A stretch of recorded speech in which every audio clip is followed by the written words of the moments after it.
رونا پیٹنا ماتم کرنا یہ سیدنا حسین اور اہل بیت کی سیرت نہیں ہے.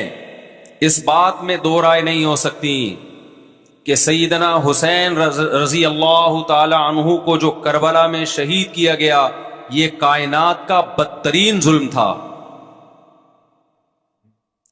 جس نے آپ کی گردن مبارک پہ تلوار رکھی اس کی بدبختی میں دو رائے نہیں ہو سکتی.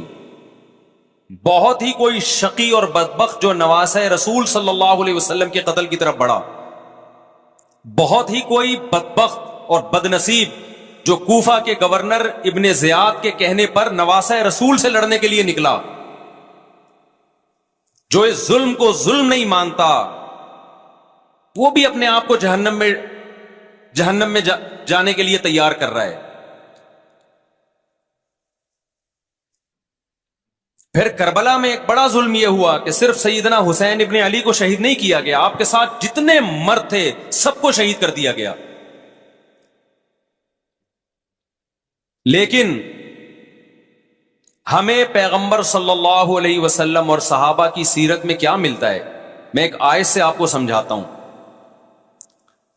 مشرکین مکہ حضرت ابراہیم علیہ الصلاۃ والسلام کے نسب میں ہونے پر اور آپ سے محبت پہ بڑا فخر کیا کرتے تھے کہ ہم ابراہیم کی اولاد میں ہیں، ہم ابراہیم کے دین پہ ہیں.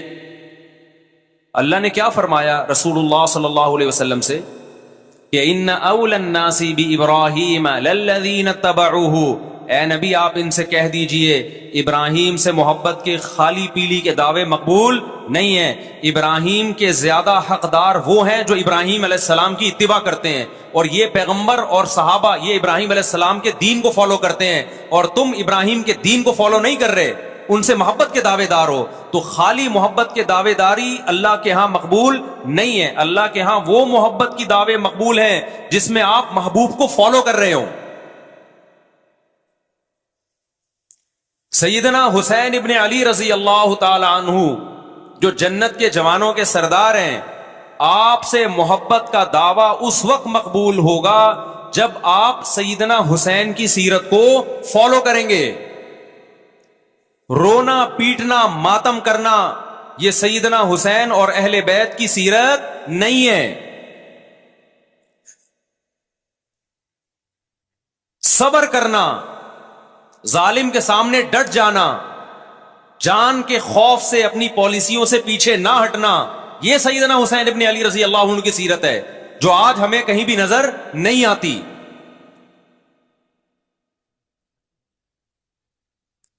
تو ہم نے بھائی دیکھنا ہے صحابہ کا طرز عمل کیا تھا. آپ بتاؤ صحابہ کو سیدنا حسین سے محبت تھی یا نہیں تھی؟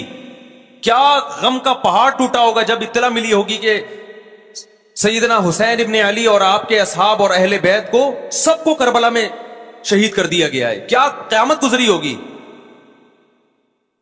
کوفہ سے ایک شخص آیا نا عبداللہ بن عمر سے پوچھنے لگا جو مارنے پر دم کا مسئلہ. انہوں نے فرمایا تم نے پیغمبر کے نواسے کو قتل کر دیا اور مسئلہ یہ پوچھ رہے ہو کہ جو مارنے پر دم آئے گا کہ نہیں آئے گا. ایک طرف تم نے پیغمبر کے نواسے کو قتل کر دیا کربلا میں، اور اب ہم سے آ کے مسئلہ پوچھتے ہو جو مارنا جائز ہے یا نہیں ہے. صحابہ کے ہاں یہ غم کم غم نہیں تھا. دیکھو حضرت معاویہ رضی اللہ تعالی عنہ کے ہاتھ پہ بھی حضرت حسین نے بیعت نہیں کی، لیکن بغاوت بھی نہیں کی. کیوں؟ بغاوت سے فتنے کا اندیشہ تھا. حضرت حسن جو حضرت حسین کے بڑے بھائی تھے، انہوں نے سیدنا معاویہ رضی اللہ تعالی عنہ کے ہاتھ پہ بیعت کی اور اس اختلاف کو ہمیشہ کے لیے اپنی کوشش کے مطابق ہمیشہ کے لیے ختم کر دیا. ختم ہوا نہیں ہوا ایک الگ بحث ہے، لیکن حضرت حسن کا مقصد کیا تھا کہ مسلمانوں کی دو جماعتوں کو میں آپس میں لڑتا ہوا نہیں دیکھ سکتا. لوگوں نے کہا آپ خلافت کے حقدار ہیں، آپ نے فرمایا میں دستبردار ہوتا ہوں سیدنا معاویہ کے حق میں. حضرت حسن بیعت ہو گئے حضرت معاویہ سے اور یہ اختلاف کو کیا کر دیا؟ ختم. حضرت حسین بیعت نہیں ہوئے، لیکن حضرت حسین نے بغاوت بھی نہیں کی. ہر ایک کی اپنی رائے تھی. حضرت حسن کی اپنی رائے تھی. ان کا خیال تھا کہ بیعت ہونا مسلمانوں کے لیے زیادہ مفید ہے، ایک پاورفل حکومت ہوگی، ایک طاقتور ریاست ہوگی، ورنہ لڑتے رہیں گے آپس میں. حضرت حسین کا موقف یہ تھا کہ میں بغاوت تو نہیں کروں گا لیکن بیعت بھی نہیں ہوں گا، کیونکہ اگر بیعت ہو گیا تو اس سے جو خلفائے راشدین کے دور میں جو خلیفہ کی سلیکشن کا طریقہ تھا وہ طریقہ ختم ہو جائے گا. تو میں اگر اس طریقے کو نہیں لا سکتا تو اس کے خلاف کو پروموٹ بھی نہ کروں میں. یہ بھی ایک رائے تھی. میں سمجھا پا رہا ہوں اپنی بات؟ بھائی رائے کا اختلاف ہوتا ہے نا. نبی صلی اللہ علیہ وسلم نے فرمایا اذا اجتہد المجتہد فإن اصاب فلہ اجران وإن اخطأ فلہ اجر واحد. جب کوئی مجتہد اللہ کی رضا کو سامنے رکھ کے اجتہاد کرتا ہے، صحیح اور غلط کا فیصلہ کرنے بیٹھتا ہے، رائے یعنی اس کا مقصد اللہ کی رضا ہو، تو اگر وہ درست نتیجے پہ پہنچے تو 2 ثواب، غلط نتیجے پہ پہنچے تو بھی 1 نیکی اس کو ملتی ہے، اس لیے کہ اس کے بس میں جو خیر خواہی کا کے لیے جو تھا وہ اس نے کر دیا. رائے کا اختلاف ہوتا ہے. تو حضرت حسن رضی اللہ تعالیٰ عنہ بیعت ہوئے حضرت معاویہ کے ہاتھ پہ. سیدنا حسین نہ بیعت ہوئے اور نہ آپ نے بغاوت کی، خاموشی اختیار کی.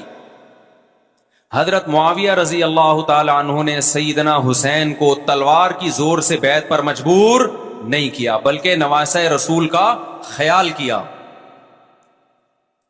اور وصیت بھی کی لوگوں کو. لیکن جب حضرت معاویہ کے بعد یزید جانشین ہوا، اس کی سب سے بڑی غلطی یہ تھی کہ اس نے نواسہ رسول صلی اللہ علیہ وسلم اور آپ کے ساتھ جو چند اہل بیت اور چند صحابہ تھے، اس وقت بھی حضرت حسین نیوٹرل تھے. نہ حضرت حسین نے بغاوت کا ارادہ کیا اور نہ بیعت کرنے کا ارادہ کیا. تو یزید ابن معاویہ کو چاہیے تھا کہ سیدنا حسین رضی اللہ عنہ کو اپنے حال پہ چھوڑ دیتا، اپنے والد کی طرح.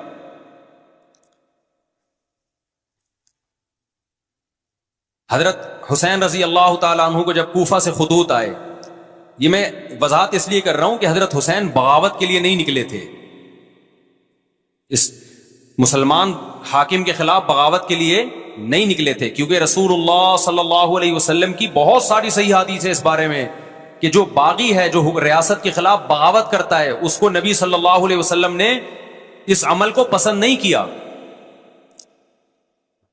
تو حضرت حسین رضی اللہ تعالیٰ عنہ کو کوفہ سے خطوط آئے کہ یہاں سارے کے سارے لوگ آپ کے ہاتھ پہ بیعت کرنے کے لیے تیار ہیں. ظاہر ہے جب کسی علاقے کے لوگ دارالخلافہ ہو اور سب بیعت ہونے کے لیے تیار ہوں تو پھر آپ کا جانا یہ بغاوت کا عمل نہیں کہلاتا. حضرت حسین رضی اللہ تعالی عنہ اہل بیت کے ساتھ نکلے. کربلا میں جب پہنچے، مشہور واقعہ آپ 20 دفعہ سن چکے ہیں، وہاں جا کے آپ کو اطلاع ہوئی کہ وہ خبر غلط تھی اور عبید اللہ بن زیاد نے ایک پورا لشکر بھیجا سیدنا حسین رضی اللہ تعالیٰ عنہ کو مجبور کرنے کے لیے کہ میرے ہاتھ پہ آپ زبردستی بیعت ہو جائیں. حضرت حسین رضی اللہ تعالیٰ عنہ نے مطالبے رکھے کہ یا تو مجھے واپس جانے دیا جائے اور اگر بیعت کرنا ہی ہے تو میں دمشق میں امیر کے ہاتھ پہ جا کے بیعت کروں گا. بہت معقول مطالبے تھے یہ. میرا مقصد ابھی کربلا کا واقعہ بیان کرنا نہیں ہے، اس پہ بہت کچھ کہا جا چکا ہے، خود میرا بھی بیان اس پہ تفصیل سے ہو چکا ہے. اس کے بعد بھی سیدنا حسین رضی اللہ تعالی عنہ کو مجبور کرنا کہ عبید اللہ بن زیاد جو بدبخت انسان جو قاتل تھا اہل بیت کا، اسی کے ہاتھ پہ لازمی بیعت ہو، جبکہ وہ امیر بھی نہیں ہے، وہ گورنر ہے ایک علاقے کا. تو نواسہ رسول کا خیال نہ کرنا یہ بدترین ظلم تھا جو اس وقت حکومت سے ہوا ہے. حضرت حسین رضی اللہ تعالی عنہ، دیکھو نبی صلی اللہ، آج ہم دیکھتے ہیں کہ جو بڑا آدمی ہوتا ہے نا اس کی قربانیاں ہوتی ہیں، اس کی بڑی بڑی قربانیاں ہوتی ہیں. چھوٹے اپنے بڑوں کی قربانیوں کو کیش کراتے ہیں. آپ نے دیکھا ہوگا فلاں نے بڑی قربانیاں دی اور بچے موج کر رہے ہیں، دیکھا نا آپ نے. لیکن اللہ تعالیٰ نے رسول اللہ صلی اللہ علیہ وسلم کے نسب کو اس سے محفوظ کیا. ہمارے نبی کے 2 بیٹے حسن حسین، آپ کی نسل حضرت فاطمہ سے چلی ہے، دونوں شہید ہوئے ہیں. اس میں بہت بڑی حکمت تھی کہ پیغمبر صلی اللہ علیہ وسلم نے سب سے پہلے تربیت اپنے گھر والوں کی ہے. آج لوگ باہر فنٹر بنے ہوئے ہوتے ہیں، تبلیغیں کر رہے ہوتے ہیں، اپنے گھر کی ان کو پرواہ نہیں ہوتی.